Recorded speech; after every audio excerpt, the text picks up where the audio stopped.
نحمده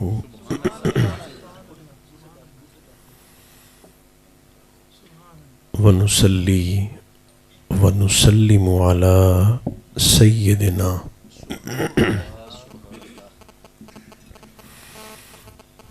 حبيبنا وشفينا مولانا وملجأنا ومأوانا محمد رسوله النبي الكريم الأمين المكين الحنين الرؤوف الرحيم وعلى آله وصحبه أجمعين أما بعد فأعوذ بالله من الشيطان الرجيم بسم الله الرحمن الرحيم وعلمك ما لم تكن تعلم وكان فضل الله عليك عظيما صدق الله مولانا العظيم. طبیعت ہو تو دروشی پڑھیے الصلاۃ والسلام علیک یا رسول اللہ، الصلاۃ والسلام علیک یا حبیب اللہ، الصلاۃ والسلام علیک یا رحمۃ للعالمین وعلی آلک واصحابک سیدی یا شفیع المذنبین.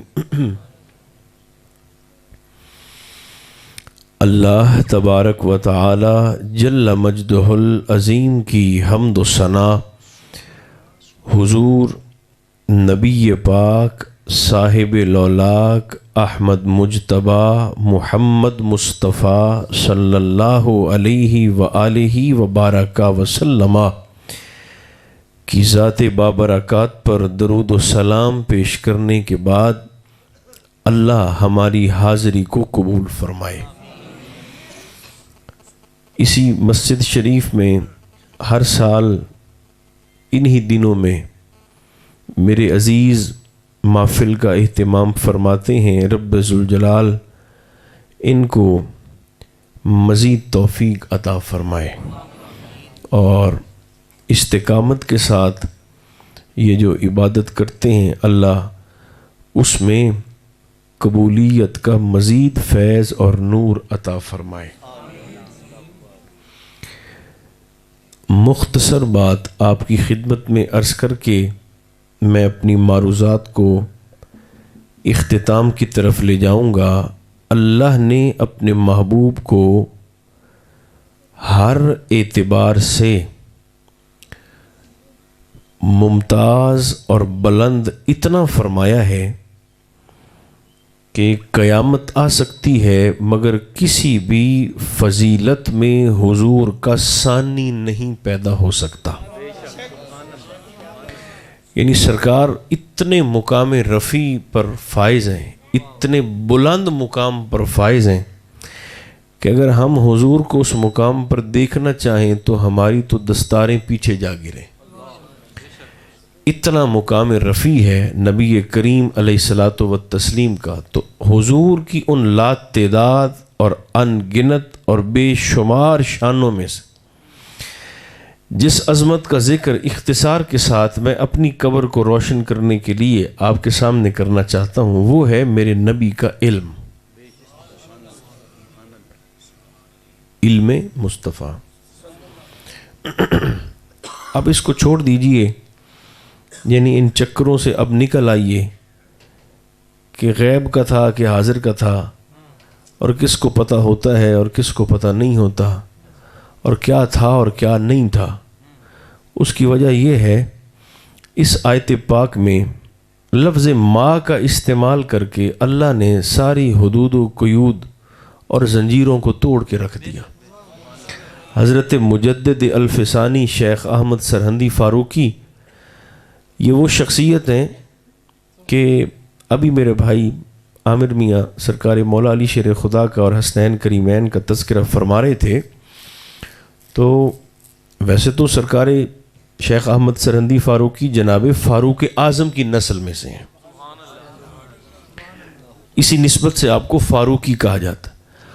اور مجدد ویسے 100 سال کا ہوتا ہے، لیکن آپ کا خاصہ ہے کہ آپ 1000 سال کے مجدد ہیں، یعنی 10 صدیوں کے مجدد۔ تو ایک شخص آپ کی بارگاہ ناز میں آ کر کہنے لگا، حضور یہ بتائیے کہ اللہ نے اپنے نبی کو بھلا کتنا علم دیا ہے؟ جب اس نے یہ سوال پوچھا تو آپ صاحبان مجلس سے مخاطب ہو کر فرمانے لگے کہ جب کوئی بندہ مجھ سے ایسا سوال پوچھتا ہے نا جس میں گڑبڑ ہوتی ہے تو فرماتے تھے پھر میری رگ فاروقی پھڑکنے لگ جاتی ہے، چونکہ ظاہر خون کا اثر تو ہوتا ہے، تو فرماتے تھے میری پھر رگ فاروقی پھڑکنے لگ جاتی ہے، اور میرا خیال ہے مجھے بتانے کی حاجت نہیں ہے، آپ خود سمجھدار ہیں کہ جب رگ فاروقی پھڑکے تو پھر کیا کیا ہو جاتا ہے۔ ہاں، تو آپ فرماتے تھے کہ پھر مجھے میرا فاروقی خون پھر جوش مارتا۔ تو لوگوں نے کہا حضور اس سوال میں ایسا کیا ہے؟ آپ نے فرمایا تو مجھ سے یہ پوچھ کر کہ ذرا بتائیے اللہ نے محبوب کو کتنا علم دیا ہے، تو میتھوں علم رسول دی حد جاننا چاہنا ہے کہ میں تجھے یہ بتاؤں کہ سرکار کے پاس اتنا علم تھا خدا پناہ اور اتنا علم نہیں تھا، اس شے کا پتہ تھا اور اس شے کی خبر نہیں تھی؟ تو فرمایا جب اللہ نے فرما دیا وَعَلَّمَكَ مَا لَمْ تَكُنْ تَعْلَمْ، حبیب آپ کو جس بھی شے کا علم نہیں تھا، جس بھی شے کا علم آپ کو نہیں تھا، اللہ نے اس ہر شے کا علم آپ کو عطا کر دیا ہے۔ وَكَانَ فَضْلُ اللَّهِ عَلَيْكَ عَظِيمًا، اور آپ کو علم کا دیا جانا بے شک آپ پر آپ کے رب کا بہت بڑا فضل ہی تو ہے۔ فرمایا جب اللہ نے دینے کی حد نہیں رکھی کہ یہ دیا ہے اور یہ نہیں دیا، یہ بتایا ہے اور یہ نہیں بتایا، تو میں پھر کیسے بتا سکتا ہوں کہ یہ پتہ تھا اور یہ پتہ نہیں تھا؟ ویسے غیب کو تو چھوڑیے، اعلیٰ حضرت نے تو مسئلہ ہی حل کر دیا۔ فرمایا معراج اس کائنات کا سب سے بڑا غیب ہے ذات باری۔ ذات باری اس کائنات کا جی سب سے بڑا غیب ہے۔ تو اعلیٰ حضرت آپ فرمائیں دیں معراج دی رات جس لے او ہی نہیں لکا، تھوڑی تھوڑی ہوں ہاں میرے ساتھ بھی کرو، ہیں جس لے او ہی نہیں لکا، معراج دی رات سرکار کی نگاہ سے جب اس نے ہی اپنا آپ ظاہر کر دیا محبوب پر، تو پھر اور پیچھے رہ کیا جاتا ہے؟ ہاں ویسے اس کو اگر دوسرے پہلو سے بھی دیکھیں تو ہم یہ بھی کہہ سکتے ہیں کہ آپ نے سیدھا ہی کہہ دیا ہے کہ غیب کا ذرا کیا پتہ تھا، کہ ذرا بتائیے کہ غیب کا ہے۔ تو ہمارے علماء فرماتے ہیں پہلے آپ نے حاضر کا مسئلہ حل کر لیا ہے، یعنی آپ سیدھا ڈائریکٹ آپ غیب پہ پہنچ گئے ہیں، تو پہلے جو چیزیں حاضر میں موجود ہیں پہلے آپ نے ان تمام چیزوں کا علم حاصل کر لیا ہے۔ کیسے؟ اب دیکھیے ذرا آسمان پر ستارے نظر آتے ہیں کہ نہیں آتے؟ میرے تو خیال بے ہوش ہو گئے ہو سارے، بولو آسمان پر ستارے راتوں کو جب سوتے ہو تو نظر آتے ہیں تارے ٹمٹماتے ہوئے کہ نہیں آتے؟ اچھا یہ پھر حاضر ہیں، جو سر کے بال ہیں یہ نظر آتے ہیں کہ نہیں آتے؟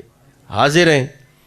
اچھا تو ہمارے علماء فرماتے ہیں غیب کا مسئلہ پہلے بعد میں حل کریں گے، پہلے یہ بتاؤ کہ آسمان پر ستارے کتنے، پہلے حاضر کا مسئلہ تو حل کرو نا، جو نظر آتا ہے پہلے اسے تو حل کرو۔ جسم پر بال کتنے ہیں، سر پہ بال کتنے ہیں، داڑھی شریف کے بال کتنے، پہلے یہ مسئلہ تو حل کرو۔ ایک درخت جو سامنے کھڑا ہے اس کے پتے تو نظر آتے ہیں نا؟ میرے خیال نہیں آتے، آتے ہیں نا؟ تو پہلے ذرا بتائیں کہ درختوں کے پتے کتنے ہوتے ہیں، درخت کے پتوں کا مسئلہ تو حل کریں، پہلے حاضر علم حاضر کا مسئلہ پہلے حل کر لیں، تو پھر بھاگ کر آپ غیب کی طرف بھی چلے جانا۔ دیکھیں یہ تو دیکھیں محبوب تو محبوب ہے۔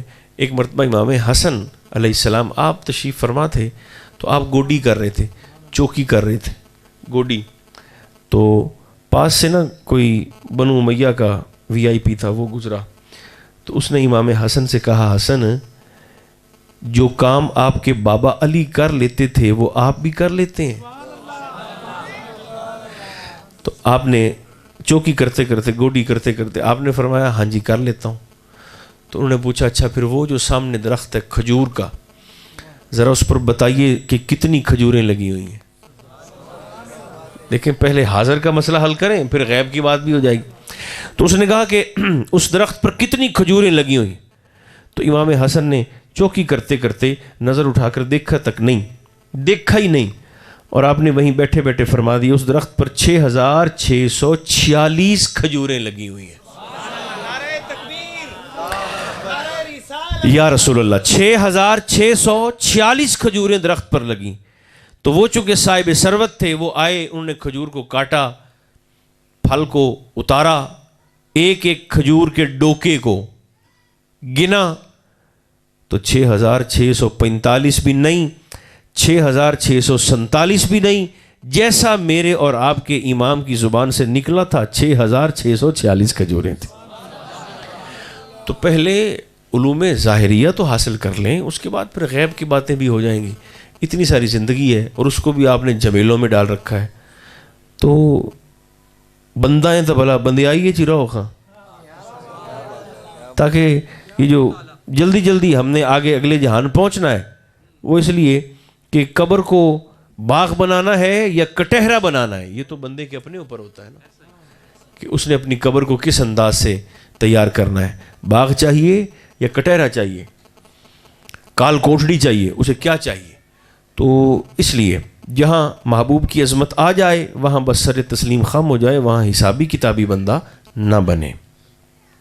تو سرکار کے علم پر میں نے آپ کو ایک حدیث پاک سنانی ہے, اس کے بعد پھر انشاءاللہ میں تو اجازت لے لوں گا, پھر سلسلہ آگے چلے گا. مدینہ منورہ اللہ مجھے اور آپ کو لے جائے اور ادب سے, خیر سے, ایمان کی سلامتی سے لے جائے بار بار. تو مدینہ پاک سے باہر ایک چراگاہ میں حدیث پاک سنا رہا ہوں. ایک چرواہا ایال گڈریا وہ پتھر پر بیٹھ کر نا اپنی بکریاں چرا رہا ہے. تو بکریاں اس کی چر رہی ہیں, وہ خود پتھر پر بیٹھا ہے. چونکہ جنگل قریب تھا تو جنگل سے نا ایک بھیڑیا نکلا. سرکار صرف مسلمانوں کے رسول تو نہیں ہے, انسانوں کے تو نہیں ہے, حضور تو ہر مخلوق کے رسول ہے. بلکہ ایک مرتبہ سرکار فجر کی نماز پڑھا کر نکلے, صحابہ بھی حضور کے ساتھ ہیں, تو پورے مدینہ کا, پورے علاقے کا 100 بھیڑیا اکٹھا ہو کر حضور کے سامنے آ گئے. چلیں خوشی کی محفل ہے تو چلتے چلتے سرکار کی یہ حدیث پاک بھی. 100 بھیڑیا, کتنے بگاڑ بھیڑیے, وہ سرکار کے سامنے آ کر کھڑے ہو گئے. صحابہ کرام تو پیچھے رک گئے. محبوب چلتے چلتے تشریف لائے اور بھیڑیوں کے پاس بھیڑیے بولنے لگے. جو ان کا یعنی یوں سمجھیں کہ جو پنچایتی تھا, سرپنچ تھا ان کا, وہ بولنے لگا. سرکار سننے لگے, وہ بولتا رہا, سرکار سنتے رہے. جب وہ بول بول کے چپ کر گیا تو محبوب نے رخ انور کیا پیچھے صحابہ کرام کی طرف, اور سرکار نے فرمایا جانتے ہو یہ بھیڑیے کیا کہتے ہیں؟ انہوں نے کہا حضور آپ جانے یا آپ کا رب جانے, ہمیں تو نہیں پتا. تو سرکار نے فرمایا یہ پورے علاقے دا 100 بگاڑ اکٹھا ہوتے میرے کو آیا ہے. تو مینوں آندن سرکار تواڈے صحابہ دیاں بکریاں پکڑن واسطے ساڈا دل بھی نہیں کردا, تے پر پکڑے بغیر اساں رہ بھی نہیں سکتے. تو سرکار آج ہم نا پورا ایک پنچایت بنا کے نا, پورا اکٹھ کر کے با جماعت آپ کی خدمت میں صرف یہ بات لے کے آئے ہیں کہ آپ آج سے نا ہمیں اپنے صحابہ کے بکریوں کے ریوڑ میں سے روز کا کوٹا دے دیں. روز کا کوٹا کہ اتنی بکریاں پھاد لیاں کرو, روز کا کوٹا دے دیں تاکہ ہم اتنی پکڑ کے تو اپنا کھانے پینے کا انتظام کریں.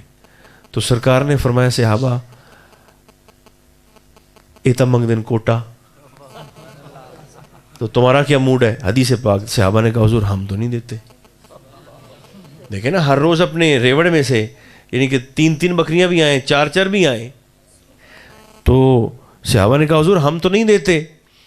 پھر وہ نبی ہی کیا جس میں حکمت نہ ہو. حکمت خود وہاں پانی بھرتی ہے اور وہاں اس دہلیز کا طواف کرتی ہے. علم خود وہاں کھڑا ہوتا ہے, خیرات پانے کے لیے. تو سرکار نے ایک بات پھر صحابہ کرام سے فرمائی, ایک بات بھیڑیوں سے فرمائی, اور دونوں گھر خوش ہو گئے. کیا؟ آقا نے فرمایا یہ کوٹا مانگتے ہیں. صحابہ نے کہا حضور ہم نہیں دیتے. پھر سرکار نے فرمایا چلو نہیں دیندے نے تو اج تو پیچھے تساں ہور ترکڑے ہوتے آپ دے ایڑ دی کریائے حفاظت. آپ کو میری بولی کی سمجھ آ رہی؟ ہاں, ہور ترکڑے ہوتے آپ دے ایڑ دی کریائے حفاظت. اور سرکار نے بھیڑیوں سے فرمایا کہ ایڈی ترکڑ دے وچوں جتھے تواڈا دا لگ جاوے, جتنا لگ جاوے تساں بھی لئی جاوے. اچھا, اب جب سرکار نے فرمایا تو بھیڑیے واپس بھی جا رہے ہیں, روتے بھی جا رہے ہیں, اور اپنی زبان اور بولی میں کہتے بھی جا رہے ہیں کہ آج کے بعد ہمیں نہ چاہتے ہوئے بھی حضور کے صحابہ کی بکریاں پکڑنی پڑیں گی. تو سرکار صرف انسانوں کے رسول نہیں ہیں, مسلمانوں کے نہیں ہیں, ہر مخلوق کے رسول ہیں. اچھا اب سنیے گا, وہ چرواہا بیٹھا ہے پتھر پر, بکریاں ریوڑ اس کا چر رہا ہے. تو جنگل میں سے نا ایک بھیڑیا نکلا, اس نے ذرا اٹیک کر کے حملہ کر کے ایک بکری کو شکار کرنا چاہا, پکڑنا چاہا. تو اچانک اس چرواہے کی نظر پڑی, تو اس نے وہیں بیٹھے بیٹھے جلدی سے اٹھا, ایک پتھر اٹھا کر اس نے بھیڑیے کو مارا اور اپنی بکری چھڑوا لی. نوکر بیٹھ گیا, بھیڑیا پلٹ کے آیا, اس نے دوسری طرف سے پھر حملہ کیا ایک بکری کو پکڑنے کی. حاجی سب کوشش کی اس نے, یہ بیٹھا تھا پتھر پر, اس نے پھر دور سے بیٹھ کر بھاگا, ڈنڈا مارا اور اپنی بکری دوسری دفعہ بھی. بھیڑیے نے تیسرا حملہ کیا تو اس نے جیسے تیسے اٹھ کے اس کا پیچھا کر کے پتھر مار کے ڈنڈا مار کے تری واری بھی بکری اس آدھی چھڑوا. جب تیسری دفعہ اس نے بکری چھڑوائی تو وہ بھیڑیا انسانی زبان میں, حدیث پاک میں آتا ہے, وہ بول کر کہنے لگا تو کیڑا ظالم ہے, او مینوں دیونا چاہندا ہے تے تو کھو لینا ہے. یہ سبحان اللہ آپ کی نکلی ہے, آپ نے کہی نہیں ہے. ہاں, او مینوں دیونا چاہندا ہے خوراک کھانا تے تو میتھوں کھو لینا ہے. تو وہ حیران ہوا جب اس نے بولتے ہوئے سنا. اس نے کہا اتتکلم, تو گلاں بھی کرنا ہے. بھیڑیے سے کہا تو انسانوں کی طرح باتیں بھی کر لیتا ہے. تو بھیڑیا کہنے لگا میرے بولنے پر حیران نہ ہو, میرے بولنے پر تجھے حیرت ہو رہی ہے, میں اس بات پر حیران ہوں کہ وہاں جو مدینہ میں بیٹھ کر لوگوں کو غیب کی خبریں دیتے ہیں, ابھی تک تو ان پر ایمان ہی نہیں لایا. میرے بولنے پر حیران ہو رہے ہو. اور اس نے کہا وہ جو مدینہ میں بول رہے ہیں بیٹھ کر, ان کی تجھے خبر ہی کوئی نہیں. جا جا کر سرکار کا کلمہ پڑھ. بھیڑیا بول کر کہتا ہے جاؤ مدینہ میں محبوب کا کلمہ پڑھو, وہ جو خبریں دے رہے ہیں اس کی تجھے خبر ہی کوئی نہیں. اس نے کہا اچھا تو میں پھر اب جاتا ہوں, لیکن میری بکریاں. بھیڑیے نے کہا میں چراؤں گا. کیا کہا؟ بکریاں تیریاں میں چراؤں گا. تو اس نے کہا تیرے کو اگے ترائے ڈانگ مارتے کھتی ہے, تو جب پورا ایڑ میں تیرے سپرد کر گیا تو پھر تو اللہ کے سپرد ہے. تو بھیڑیے, اب اس کا جواب بھی تو سنے نا بھیڑیے کا. اس نے کہا جن دی بارگاہ چ میں تینوں گلدا پہ آنا. فرمایا وہاں سے ہو کر جب واپس آؤ گے تو اگر کوئی بکری کوئی کسی کو بچہ ہونے والا ہوا تو تیرا ایک ناگ ود دوسی میں گھٹن نہیں دینا. جاؤ حفاظت کروں گا ان کی میں. اب خدا کی قدرت دیکھیں, وہ اپنے ریوڑ کو بھیڑیے کے سہارے چھوڑ کر تو خود چل پڑا محبوب کی بارگاہ میں سرکار کا کلمہ پڑھنے کے لیے. اور اللہ کی شان, بھیڑیا بکریاں چرا رہا ہے. اچھا ابھی وہ سرکار کی بارگاہ میں پہنچا نہیں, دور سے میرے خیال سن دے پہ ہو, سو گئے ہو سارے. دور سے نا ایسے سرکار کی بارگاہ میں خدمت عالیہ میں جب وہ حاضر ہونے لگا تو جیسے یہ سامنے ہماری مسجد کا دروازہ ہے, اتنے فاصلے پر تھا کہ محبوب کریم علیہ السلام کی نظر جو پڑی سرکار کا علم میں تو عرض کر رہا ہوں آپ کی خدمت. جیسے ہی سرکار کی نظر پڑی نا اس پر جو چرواہا تھا گڈریا، سرکار کی نظر پڑی تو پاس ہی سیدنا صدیق اکبر رضی اللہ تعالیٰ عنہ بیٹھے تھے. ابھی وہ آیا نہیں، ابھی اس نے بات حضور کی خدمت میں عرض کی نہیں. سرکار سے دیکھ کر مسکرائے اور جناب ابو بکر سے مخاطب ہو کر فرمایا صدیق اج اس بندے دی گل سنن والی ہے. ویسے آپ ایک دفعہ اگر زور سے مردوں کی طرح بول دیں تو مجھے مزہ آ جائے آپ کے بولنے کا. سرکار نے فرمایا اس کی بات سننے والی ہے. جب وہ قریب آیا تو اس نے الف سے لے کر یہ تک ساری بات حضور کی خدمت میں عرض کی جو میں نے آپ کو یہ ساری بتائی ہے، پوری کیفیت اس نے عرض کی. سرکار بھیڑیا بولا ہے انسانوں کی طرح، اس نے مجھے آپ کا بتایا ہے اور میں آ گیا ہوں اور بکریاں حضور میری بھیڑیا چرا رہا ہے. اب اندر صرف صحابہ کرام تو نہیں بیٹھے تھے، اندر منافق بھی تھے. حالی تھی سائی وہ 350 بندہ کٹیا نہیں آ جڑا مسلم شریف ہے 6. ٹھیک، تو یہ تو آپ نے بڑا ہی اچھا کیا ویسے، جزاک اللہ. تو سرکار نے نا ابھی تک نکالا نہیں تھا، وہ منافق بھی ابھی اندر ہی تھے. انہوں نے کہا لو دیکھو یہ بھی ہو سکتا ہے کہ کبھی کدے بگاڑا ہی بھیڑا چرائیاں، کبھی بھیڑیے بھی بھیڑیں چراتے ہیں. انہوں نے کہا نہیں. اب نبی کریم علیہ السلام تک جب یہ بات پہنچی تو سرکار نے فرمایا اینا علی، علی کہاں پر ہے؟ کھڑے ہو گئے مولا علی شیر خدا. سرکار نے فرمایا علی 50 صحابہ نو اکٹھا کر. کتنے؟ زور سے بولیے. 50 صحابہ کو اکٹھا کرو اور میں بھی ساتھ چلتا ہوں تو انہوں نے وکھانے ہیں کہ بگاڑ کی میں بیٹا 4 دن. اچھا تیار ہو گئے، سرکار بھی تیار. اب وہ جو چرواہا تھا اسے سرکار نے فرمایا آگے آگے ہمیں لے چل، یہاں پر تو چھوڑ کے آئے. وہ آگے آگے چل پڑا. محبوب 50 صحابہ کرام کے ساتھ پیچھے پیچھے چل پڑے. چلتے چلتے جب وہاں پہنچے جو چراگاہ تھی تو سرکار نے ذرا فاصلے پر پیچھے کھڑے ہو کر سرکار نے دیکھا تو منظر کیا تھا، صحابہ کرام بھی حضور کے ساتھ ہیں، مولا علی شیر خدا بھی ساتھ ہیں، سرکار صدیق اکبر بھی ساتھ ہیں. تو سرکار نے دیکھا، صحابہ کرام نے دیکھا کہ واقعی وہ بھیڑیا جس پتھر پر وہ چرواہا بیٹھا تھا اس پتھر پر بھیڑیا بیٹھا ہے اور بھیڑیں چر رہی ہیں. اور ایسے چر رہی ہیں کہ اگر کوئی بھیڑ کو دائیں بائیں جانے کا ارادہ بھی کرتی ہے تو بھیڑیاں آندہ واپس، تو وہ واپس آ جاتی ہے. اچھا اب سرکار نے جب صحابہ کرام نے یہ منظر دیکھا تو میرے محبوب کا ذرا طریقہ آپ دیکھیے. سرکار نے ان 50 صحابہ کرام سے فرمایا تم بناؤ میرے ارد گرد ایسے دائرہ، سارے اکٹھے ہو کر بسم اللہ کھڑے ہو جاؤ. صحابہ سے فرمایا اس منظر کو سمجھے ذرا، بس قریب آ گئے. سرکار نے فرمایا تم 50 صحابہ ایسے ارد گرد میرے بناؤ دائرہ اور میں تمہارے اندر کھڑا ہوتا ہوں. باہر سے دائرہ 50 بندوں اندر میں.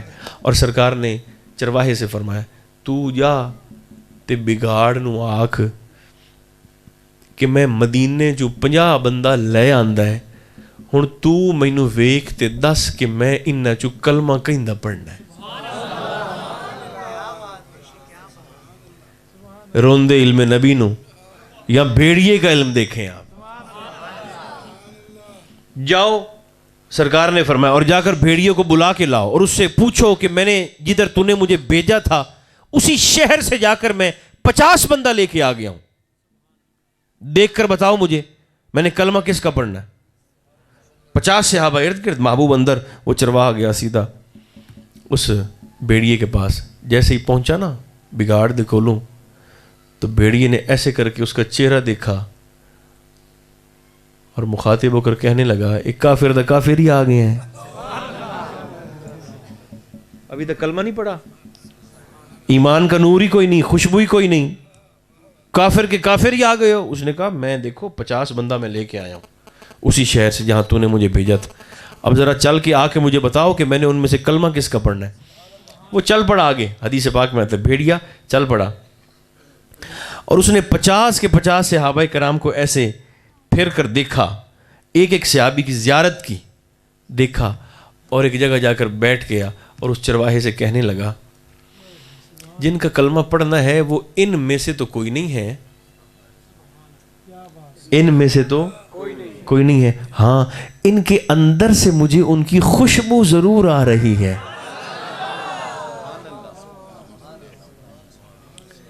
ان کے اندر سے مجھے ان کی خوشبو ضرور آ رہی ہے۔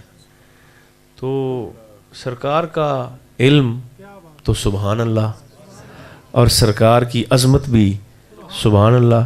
ایڈے کریم تہن بھئی قیامت دے دیاڑے اتے کھلو تے سائیں ساڑھے کول پرچہ دیوے سے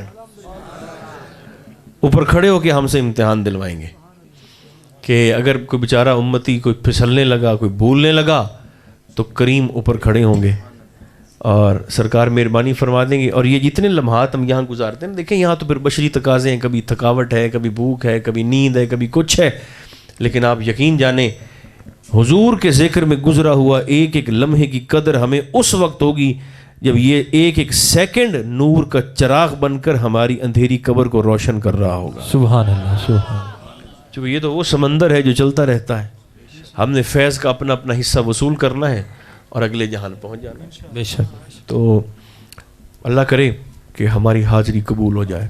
اور جو نوجوان دوست، تو یہ تو پتہ ہی آج چلا ہے کہ ماشاءاللہ ناشیف ہی پڑھ لیں دن، نہ بیٹھے گلے نال ہی صحیح، پر نہ تو پڑھ لیتے ہیں، اچھی پڑھ لیتے ہیں۔